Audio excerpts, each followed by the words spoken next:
दोस्तों नमस्कार, मैं अनिल कुमार आप सभी का अपने परिवार अड्डा 24/7 पर स्वागत करता हूँ जी। आपकी पढ़ाई लिखाई कैसी चल रही है? नंबर सिस्टम आपका कैसा चल रहा है जी? उसकी प्रैक्टिस कैसे चल रही है? इससे पहली वाली क्लास में हमने डिविजिबिलिटी रूल बताया, यानी कि विभाज्यता के नियम बताए थे।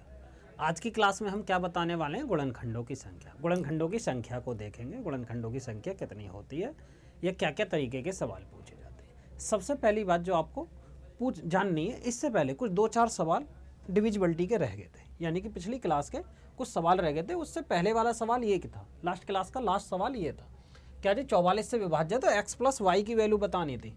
तो अब आगे के 2-4 सवाल डिविजिबिलिटी के रह गए थे, उनको कराने के बाद फिर हम गुणनखंडों की संख्या पर चलेंगे जी। देखिए अब यहां पर आए, ये रहा जी, देखें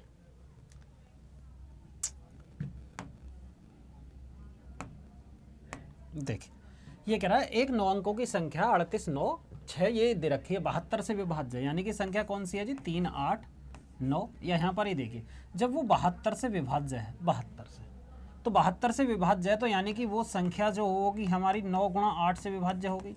बोलोगे आपने 9 गुणा 8 ही क्या क्यों ना किया, 9 और 8 ही क्यों किया? 24 थी 72 भी तो कर सके मेरे भाई। हमको को प्राइम नंबर लेने, यानी कि को प्राइम फैक्टर लेने, यानी कि ये तो 3 से कट जाएगा ना। को प्राइम फैक्टर लेने हमें, को प्राइम फैक्टर यानी कि जिनका एचसीएफ सिर्फ एक हो, जिनका एचसीएफ एक हो, यानी कि ये हो गया हमारा को प्राइम फैक्टर। तो ये को प्राइम फैक्टर के अकॉर्डिंग लेंगे, जब भी लेंगे को प्राइम फैक्टर, ठीक है। अब यहां पर आए, को प्राइम फैक्टर के रूप में लिया 9 गुणा 8।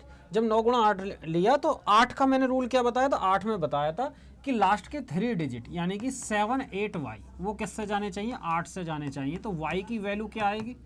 वाई की वैल्यू अगर हम करते हैं 8 नाम 72, 72 और 6 बचेंगे, यानी कि वाई की वैल्यू 4 रख सकते हैं। वाई की वैल्यू कितनी आ जाएगी जी? 4 रखेंगे, यानी कि 7 8 4। वाई की वैल्यू अगर 4 रखते हैं, 8 नाम 72, 72 और कितना बचेगा जी?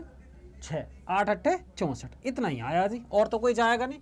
बोलोगे ठीक है, वाई की वैल्यू ये आई। अब किसकी बात आती है? अब आती है जी 9 की। तो 9 के लिए क्या होना चाहिए? अंकों का योग 9 से कटना चाहिए। तो इसका अंकों का योग देखिए 9 से कैसे जाएगा? देखो 9 को 9 हटा देंगे, ठीक है जी। अब 8 7 15 3 18, ठीक है। 6 और 3 9, यानी कि कितना बचा? 8 8 प्लस x प्लस वाई बचा जी हमारे पास, यानी कि ये जो है 9 से जाना चाहिए।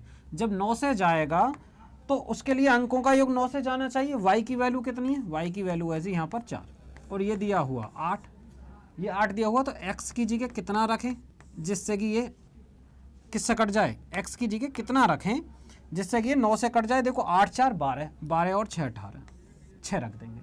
यानी कि वो क्या पूछ रहा? वो पूछ रहा जी 6x प्लस 7y, यानी कि 6x और प्लस 7y।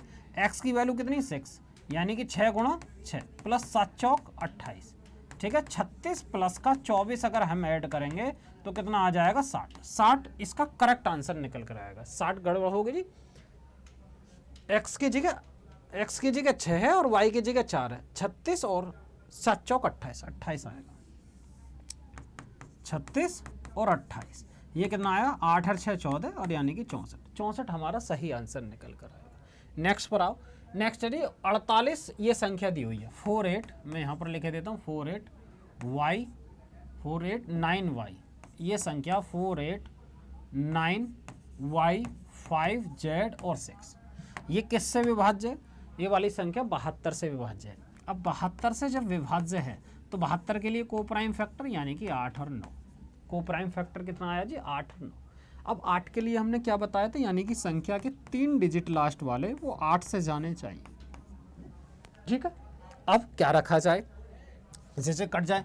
देखो अगर मैं 506 लगूं तो 8 6 48, 48 2 बचेगा 26। अगर मैं ये रखूं 8 6 48, 3 बचा, यानी कि और 2 रखें 8 6 48, 48 और 4 और 3 रखें 8 6 48, 48 और 5 बचा, 8 7 56, यानी कि y की जगह यहाँ पर क्या रख सकते हैं? y की जगह रख सकते हैं जी हम z की जगह, सॉरी z की जगह 1 हो गया हमारा 3, z की जगह कितना हो गया? 1 हो गया 3। अगर हम 5 रखते हैं 5 4 6, 8 6 48 ही होएगा।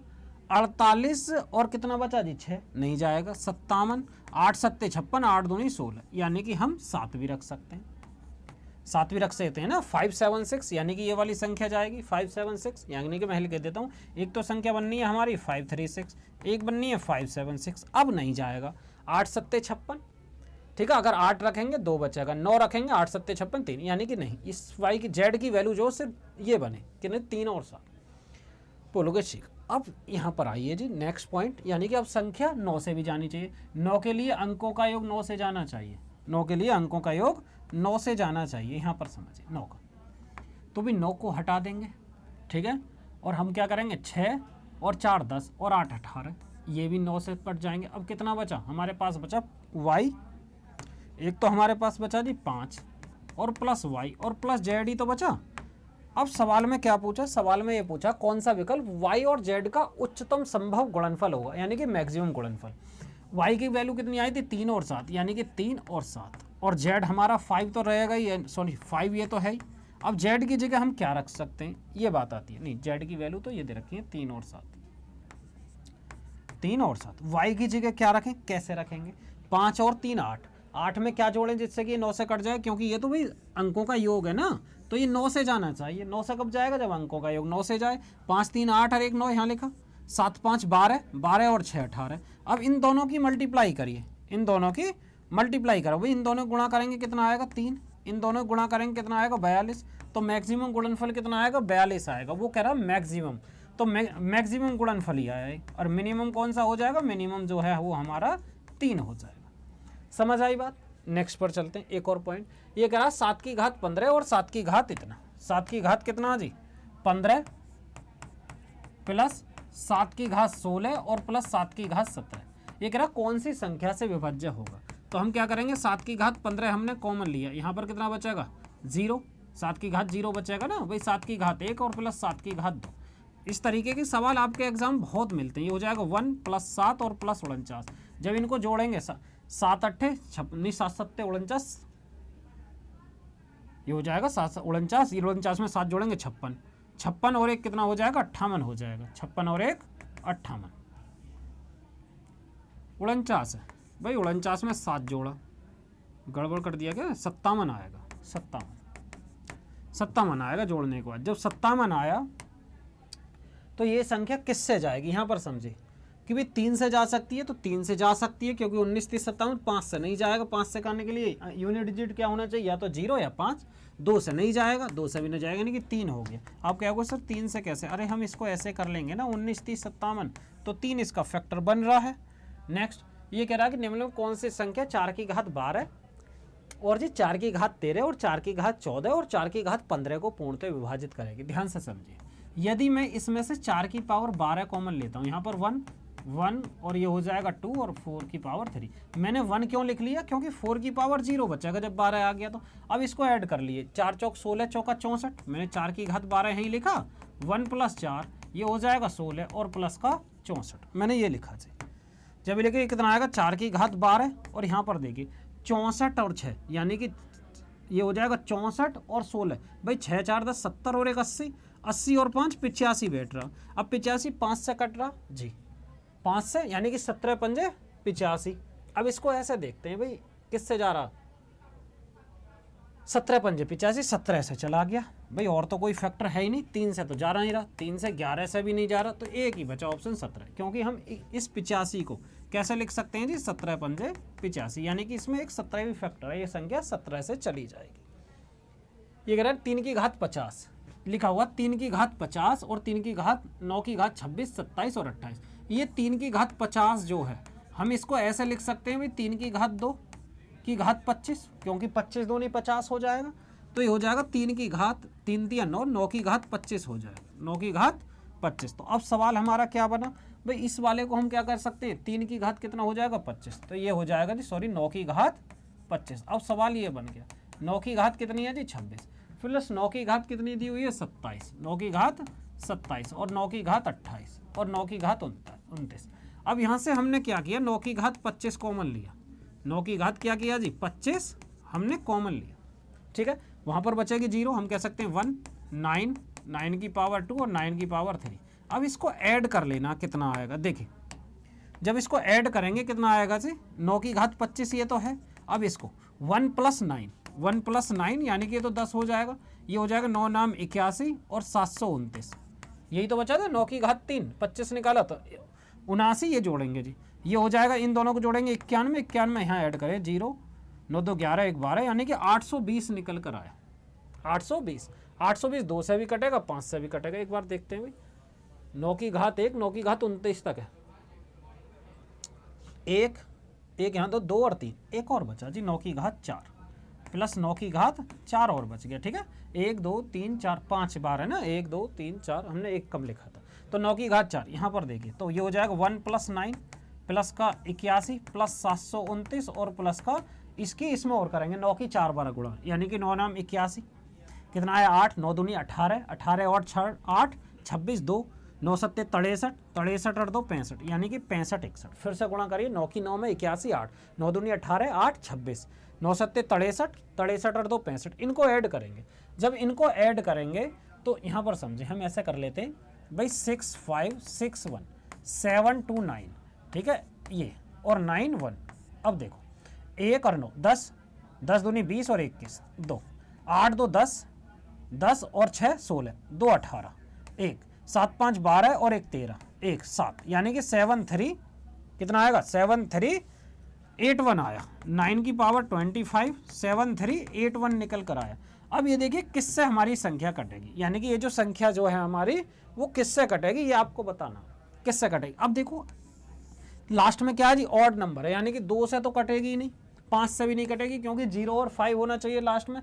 7 और 11 से, 11 से देखिए भाई 7 और 8 15, 15 में 4 जाएंगे 11, यानी कि ये संख्या 11 से कट जाएगी, क्योंकि सम स्थानों का योग और विषम स्थानों का योग का अंतर हमारा क्या बैठ रहा है 11 बताया। 11 के नियम क्या बताया भाई, सम स्थानों का योग, सम स्थानों का योग, और हमने क्या जी विषम स्थानों का योग, विषम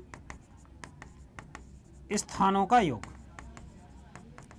इनका जो अंतर है वो किसके बराबर बैठा 11 बैठा, विषम सम स्थान यानी कि 3 और 1 यानी कि 4, और ये हो गया जी 7 और 8 यानी कि 15, ठीक है। ये बात आपको पता होगी, बता दी थी, ठीक है, पिछली क्लास में खूब अच्छी तरीके से समझाए। अब हेडिंग डालिए जी, यहां से हेडिंग डालिए, अब कौन सी, गुणनखंडों की संख्या,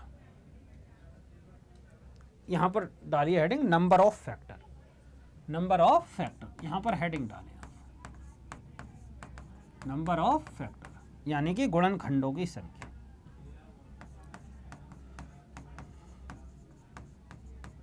गुणनखंडों की संख्या, ठीक है, हेडिंग ये डालें। अब इसमें कौन से कैसे सवाल बनेंगे, सवाल जो बनेंगे इसमें कई तरीके के बनेंगे। पहली बात तो ये यहाँ पे समझो, यहाँ पे पूछी जा सकती है कि आपको number of total factor, number of total factor, यानी कि एक पॉइंट ये पूछा जा सकता है। दूसरा पूछा जाएगा नंबर ऑफ इवन फैक्टर, यानी कि सम गुणनखंडों की संख्या। तीसरा पॉइंट आपसे पूछा जाएगा नंबर ऑफ ऑड फैक्टर, यानी कि विषम गुणनखंडों की संख्या, विषम गुणनखंडों की संख्या। चौथी बात पूछी जा सकती है number of prime factor, number of prime factor. फिर एक बात और पूछी जा सकती है क्या जी, product of factor, product of factor, आपसे बहुत सारी चीजें बन सकती हैं, प्रोडक्ट ऑफ फैक्टर। फिर एक बात और पूछी जाएगी सम ऑफ फैक्टर, यानी कि सभी गुणनखंडों का योग। इस तरीके से बहुत सारे सवाल बन सकते हैं, यानी कि ये क्या जी, सभी गुणनखंडों की संख्या, सभी गुणनखंडों की संख्या, ठीक है, टोटल निकालने। यहाँ पर क्या जी, इवन यानी कि सम गुणनखंडों की संख्या, यहाँ पर ऑड यानी कि विषम गुणनखंडों की संख्या, ठीक है। यहाँ पर क्या जी, प्राइम यानी कि अभाज्य गुणनखंडों की संख्या, ठीक है। यहाँ पर क्या जी, प्रोडक्ट यानी कि गुणनखंडों का हमें गुणनफल भी पूछ सकता है, यानी कि गुणज क्या है। दूसरी बात सम ऑफ फैक्टर, यानी कि सभी गुणनखंडों का आपसे योग भी पूछा जा सकता। चौथा पॉइंट जो यहाँ पर क्या पूछ सकता है, यहाँ से पूछ सकता है number of perfect factor, perfect square factor, perfect square factor यानी कि पूर्ण वर्ग गुणनखंड, पूर्ण वर्ग गुणनखंड, ठीक है। और आपसे लास्ट पूछा जा सकता है जी number of perfect cube factor, यानी कि पूर्ण घन गुणनखंडों की संख्या, number of perfect cube factor, ठीक है। अब जिस तरीके से हमने यहाँ पे निकाला था सम ऑफ ऑल फैक्टर, इसी तरीके से निकाल सकते हैं sum of odd factor, sum of even factor, ठीक है। वो नहीं बात आती, आपको इनमें से ही कोई एक सवाल मिल जाएगा, आपको इससे ज़्यादा पूछा नहीं जाएगा। तो कोई भी एक एग्जाम्पल लेके माध्यम से मैं आपको बताता हूँ। जैसे मैंने यहाँ पर लिया, कोई भी छोटी से छोटी संख्या ले लेते हैं, कोई भी संख्या ले लीजिए आप दिमाग में, कोई भी है, मैं तो एक ही लूँगा जिससे आपको एक ही सवाल से सारी चीज़ें मैं आपको बता दूँ, जिससे कि आपको एक सवाल में ही सारी चीज़ें कंफर्म हो जाएं, ना कुछ पढ़ने की आवश्यकता पड़े, और एक सवाल पढ़ लोगे उसके आधार पर ही सभी कर लो। जैसे मैंने ये लिखा 1200 की बात करते हैं, ठीक है। तो 1200 के पहले प्राइम फैक्टर आपको करने, प्राइम फैक्टर कैसे, इसको ऐसे तोड़ लेंगे। मैंने लिखा जी 12 और गुणा 100, ठीक है। बोलोगे ठीक है सर, मैं इसको ऐसे भी लिख सकता हूँ 4 तिया 12, मैं इसको ऐसे लिख सकूँ 4 तिया 12, और ऐसा कैसे लिखूँ 4 गुणा 25। बोलोगे ठीक है सर, ऐसा लिख सको। अब 2 को 2 की घात 2, मैंने लिखा जी 3, और 4 को 2 की घात 2 गुणा 25, तो ये कितना हो जाएगा 2 की घात 4 हो जाएगा, गुणा 3 की घात 1 और गुणा 5 की घात 2, ऐसे लिख सकें, कोई दिक्कत थोड़ी। बोलोगे ठीक है सर, ऐसे लिख सकते हैं हम, तो मैं इसको ऐसे ही रहने दूँ या फिर डायरेक्ट दिखाऊँ, तो मैं इसको रफ कर देता हूँ यहाँ से, यानी कि हमने ऐसे फैक्टर कर लिए। जब इसके फैक्टर कर लिए इस तरीके से, आपने नोट कर लिया होगा, हमने 4 तिया 12 किया, तो यानी कि 2 की घात 2 गुणा 3 की घात 1, 25 चौका 100, यानी कि 5 का स्क्वायर 25 और 2 की घात 2। अब यहाँ पे हमने देखा, यहाँ पे हमने क्या देखा, अभी 2 की घात बैठ रहा है 4 और 3 की घात बैठ रही है जी 1 और गुणा 5 की घात 2। अब यहाँ पर आइए, जो आपके पॉइंट बन सकते हैं, किस किस तरीके के सवाल बन सकते हैं। सबसे पहला पॉइंट क्या बनेगा जी, सभी गुणनखंडों की संख्या, यानी कि सभी गुणनखंड, यानी कि टोटल गुणनखंड कितने बनेंगे। तो हम क्या करेंगे, जो भी घात है, जो भी पावर है, यानी कि 4 है, तो हम क्या करेंगे 4 में प्लस 1 ऐड कर देंगे। घात यहाँ पर कितना जी 1 में 1 ऐड कर देंगे, 1 में 1 ऐड कर देंगे, गुणा घात 2 है, 2 में हम 1 ऐड कर देंगे, समझ में आई।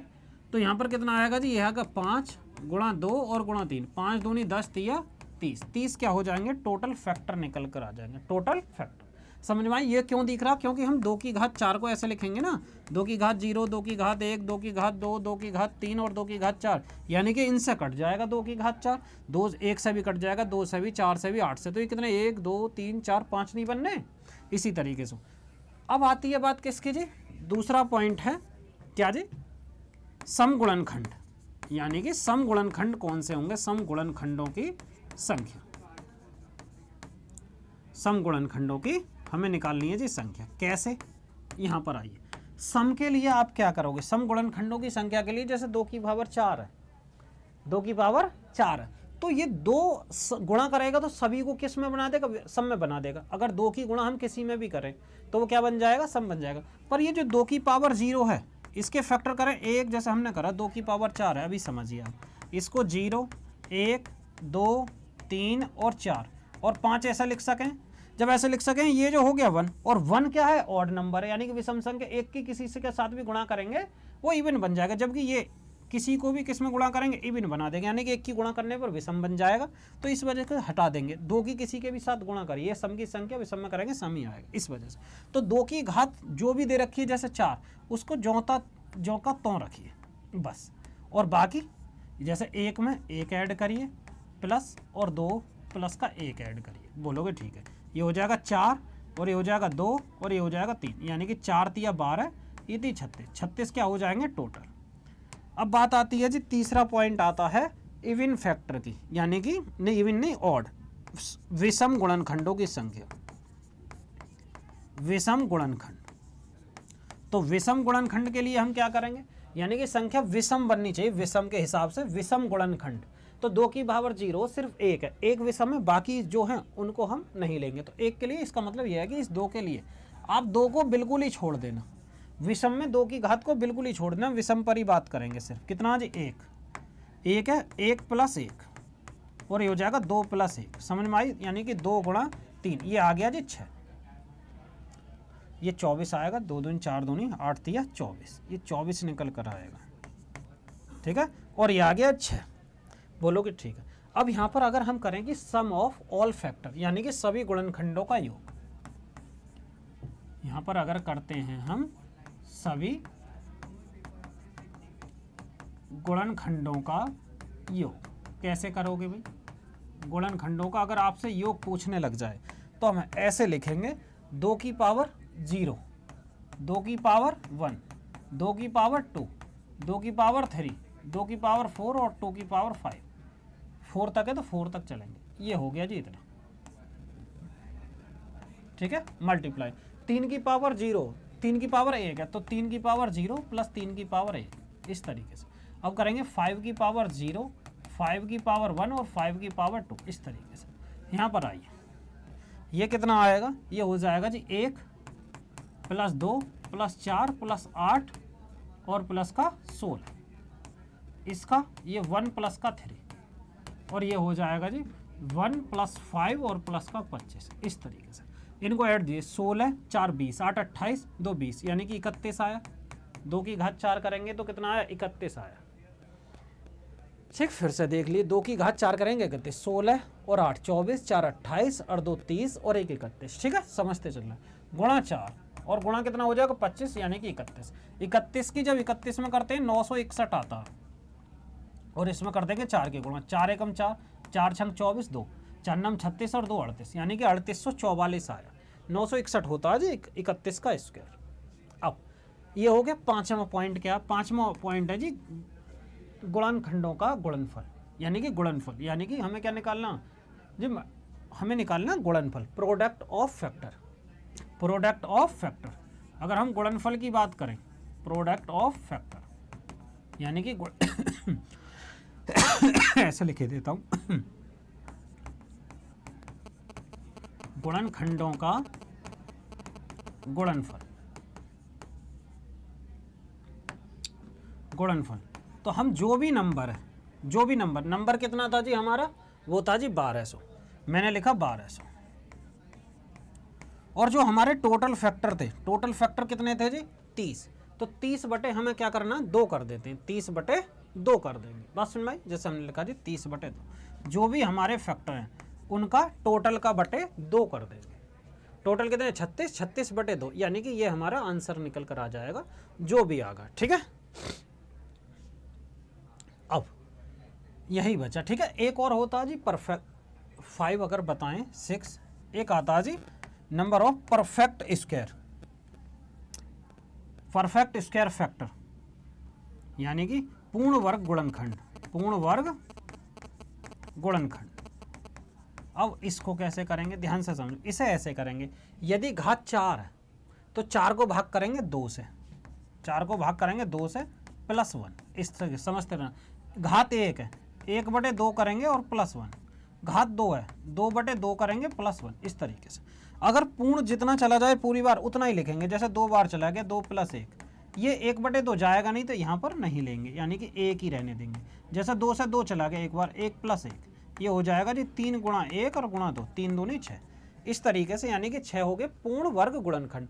अगर पूर्ण घन पर गुणनखंड की बात करते हैं, ऐसे समझो, ये हो गया P, ऐसे समझता हूँ मैं, लिखे देता हूँ, ये हो गया P, ये Q और ये यहाँ से ऐसा ले लेते हैं। अगर पूर्ण घन की बात करते हैं तो P/3 plus 1, Q/3 plus 1, R/3 plus 1, जैसे यहाँ 2 2 से भाग करो, वहाँ पर 3 3 से भाग करेंगे, समझ गए, और मल्टीप्लाई कर देंगे। जितना फिक्स बार जाएगा उतना ही लिखना। जैसे मैंने लिखा जी 5/3 लिखा प्लस 1, तो आपको यहाँ करना 3 एकम 3, जो एक ही लेना है, जो रिमाइंडर जाएगा उसको छोड़ो, यानी कि 1 प्लस 1, इस तरीके से लिखा आएगा। समझ में आई बात, ठीक है, ये चीज़ें समझ में आ गई, यानी कि यही सारी चीज़ें पूछी जाएंगी आपसे। कोई एक और सवाल ले लेते हैं, कोई दिक्कत नहीं, एक आध सवाल और लें, जैसे 100 को ले लीजिए, 100 को, 100 पर आइए एक और सवाल कर लेते हैं। 100 बहुत आसान सा सवाल, 100, ठीक है। 100 को हम कैसे लिख सकते हैं, 100 को हम लिख सकते हैं जी भाई 2 की घात 2 और 5 की पावर 2, ठीक है। अब बिल्कुल इसको समझते चलना। यदि मैं आपसे ये कहूँ कि इसके कितने टोटल फैक्टर हो सकते हैं, ध्यान से समझो, तो ये 1 से भी कट जाएगा, 2 से भी, 4 से भी, 5 से भी और 10 से भी, 20 से, 25 से, ठीक है, 25 से कट जाएगा, और किससे कटेगा जी 50 से और 100 से, इतने ही तो फैक्टर होंगे, 1 2 3 4 5 6 7 8 9, ठीक। अब इस सवाल में देखो, बिल्कुल चलते चलना, अब तो और आपके दिमाग में और क्लियर चीज़ें होंगी। जैसे फर्स्ट की बात करें, यानी कि total factor, total factor, total factor कितना आएगा, जो भी पावर है उसमें एक जोड़ दीजिए, 2 में 1 जोड़ा 3, 2 में 1 जोड़ा 3, यानी कि 9 हो गए। दूसरी बात हमें क्या निकालना है, number of odd factor, number of even ले लीजिए पहले, इवन फैक्टर यानी कि सम गुणनखंडों की संख्या।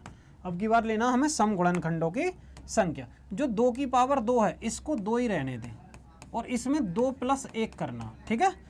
और इवन के लिए क्या करना, 2 की घात 4 जो है वो 2 की घात जितनी भी है उसको सेम रखना। तो ये कितना हो जाएगा, 2 × 3 यानी कि ये हो गया जी 6, ठीक है। अब तीसरा जो पॉइंट है वो है जी number of odd factor, number of odd factor, number of odd यानी कि विषम फैक्टर। तो 2 को बिल्कुल ही नेगलेक्ट कर दो, तो 2 की घात 2 है तो 2 + 1 यानी कि 3 आया, तो टोटल 9 आया। अब आपको मैं दिखा भी देता हूँ, इसमें दिखाना आसान है क्योंकि कम फैक्टर है, क्योंकि बड़ी बड़ी संख्याओं में हम फैक्टर थोड़ी लिख सके, 100 है तो इस वजह से मैंने 100 में दिखा दिया। तो अब यहाँ पर आए भाई, विषम फैक्टर कितने, 3, यानी कि 1, 5 और 25, 3 ना हो गए, बाकी तो सब सम है। बाकी 6 कितने हैं जी, सम है, टोटल 9 हो गए। समझ में आई बात। अब बात आती है सम ऑफ ऑल फैक्टर,